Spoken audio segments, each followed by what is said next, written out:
আশা করি আপনারা সবাই ভালো আছেন। এখন গরম পড়েছে, তাই আপনাদেরকে কম মশলা দিয়ে একটি রেসিপি বানিয়ে দেখাবো, পাঁপড়ের কালিয়া।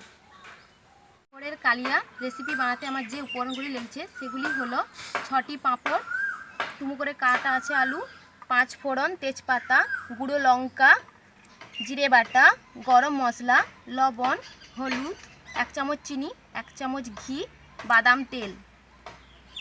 জ্বালিয়ে কড়াই বসিয়ে নিয়েছি। এবার তেল দেব, পাঁপড়গুলোকে ভেজে নেব।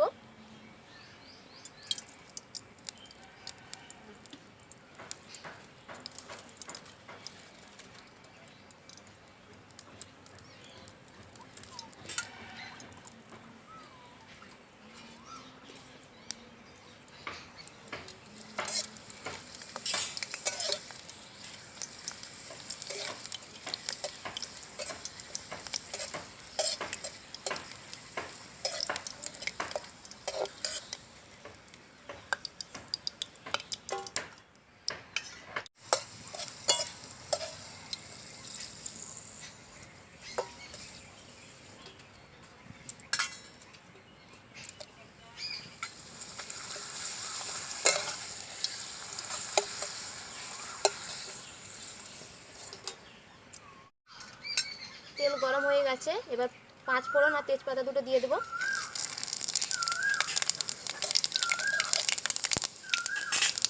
এতে টুকরো করে কাটা আলু আছে, দিয়ে দেব। নুন দেব পরিমাণ মতো, আর সামান্য হলুদ দেব।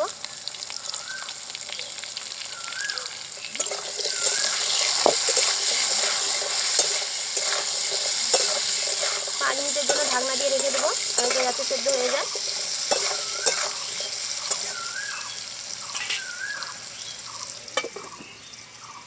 পাঁচ মিনিট হয়ে গেছে, এবার ঢাকনা খুলে নেব। আলুটা আমার ভাজা হয়ে গেছে। এতে এবার একে একে মশলাগুলো দিয়ে দেব।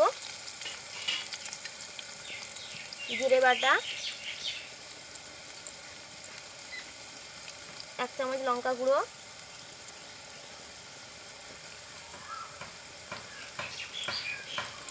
আবারও একটু হলুদ দিচ্ছি। ভালো করে এবার মশলাগুলো দিয়ে আলুটাকে কষিয়ে নেব। আর অন্য কোনো মশলা দিচ্ছি না, আদা, পেঁয়াজ, রসুন, শুধু জিরে বাটা দিয়ে রান্না করছি।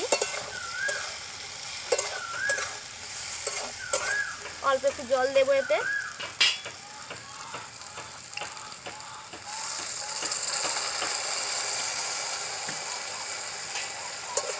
জল দিয়ে আরও ভালো করে কষিয়ে নেব।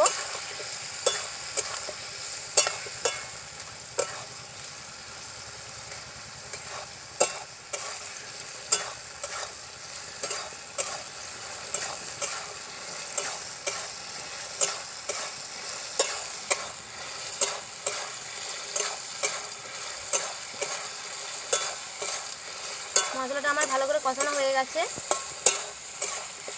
এবার এতে পরিমাণ মতন জল দেব, আলুটা ভালো করে সিদ্ধ হওয়ার জন্য।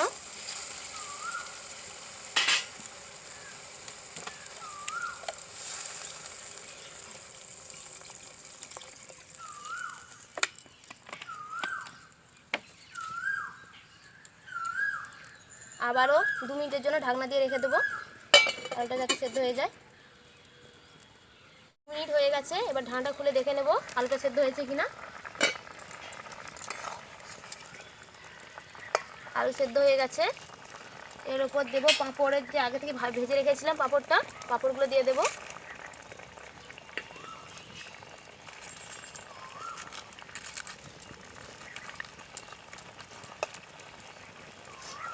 এক চামচ চিনি দেব, তাহলে স্বাদ আসবে ভালো। 1 চামচ ঘি দেব।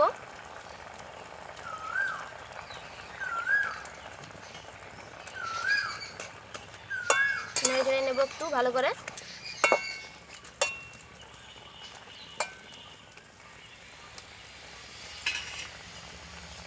এবার অল্প করে গরম মশলা ছড়িয়ে দেব।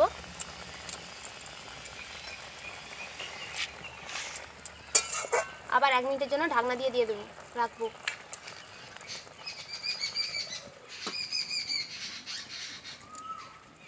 1 মিনিট হয়ে গেছে।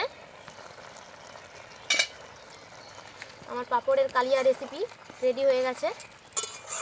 এবার নামিয়ে নেব পাত্রে। গরম গরম খুব ভালো লাগে খেতে। পাত্রে ঢেলে নেব। আমার রেডি হয়ে গেছে রান্নাটা।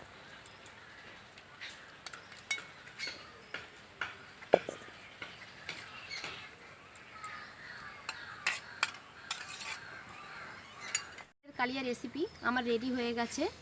আপনারা বাড়িতে এইভাবে বানিয়ে খাবেন। গরম ভাতের সঙ্গে বা রুটির সঙ্গে খুব ভালো লাগবে। কেমন হয়েছে কমেন্ট করে জানাবেন। আমার এই চ্যানেলটিকে সাবস্ক্রাইব করবেন। আমার ভিডিও যারা দেখছেন তাদেরকে অসংখ্য ধন্যবাদ এই বলে আমি শেষ করছি।